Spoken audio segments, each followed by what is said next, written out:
Comme nous l'avons vu dans la précédente lettre, avant qu'il ne goûte aux fruits défendus de l'arbre de la connaissance du bien et du mal, l'être primordial vit en unité, en harmonie et en équilibre avec son environnement et avec lui-même.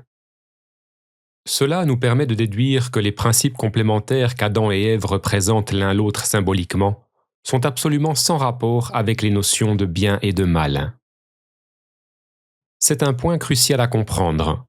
Le principe masculin n'est pas le bien auquel le principe féminin s'opposerait en tant que le mal. Cela semble tomber sous le sens dit comme cela, mais force est de constater que très souvent, dans les contextes religieux, philosophiques et ésotériques, on retrouve cette correspondance trompeuse entre le bien et le mal et les pôles masculins et féminins. Il s'agit là d'une grave erreur issue d'une incompréhension des lois universelles à l'œuvre au sein de la création. Le jour et la nuit, la lumière et l'obscurité, le positif et le négatif, l'actif et le passif, le chaud et le froid, etc., ne représentent en rien les éléments opposés d'un dualisme manichéen comme le sont le bien et le mal, mais la polarité d'une seule et même nature qui se manifeste sous la forme de deux aspects ou principes complémentaires dont l'un et l'autre sont absolument indispensables pour manifester l'unité, l'harmonie et l'équilibre au sein du vivant. D'ailleurs, pour prendre l'exemple du jour et de la nuit, l'un et l'autre alternent sans discontinuer, sans que l'on puisse les séparer par une limite. Il n'y a que le mental qui soit capable, par sa faculté d'analyse, de les séparer arbitrairement en deux principes opposés. Dans l'absolu, ce sont simplement les deux pôles complémentaires d'une unité irréductible et parfaite, s'exprimant sous la forme du mouvement de la vie.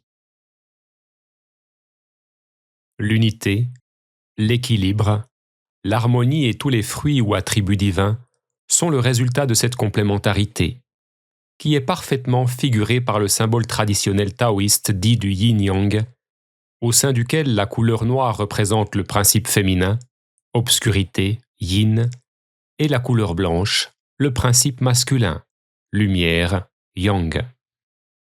Ce symbole, tout comme le pavé mosaïque que l'on retrouve notamment dans le symbolisme maçonnique, n'a donc strictement aucun rapport avec l'opposition du bien et du mal. Le bien et le mal forment les deux aspects opposés et conflictuels du principe de la division, qui seul est capable de rompre l'état d'unité, d'équilibre et d'harmonie que les principes complémentaires cherchent à maintenir en permanence par leur union.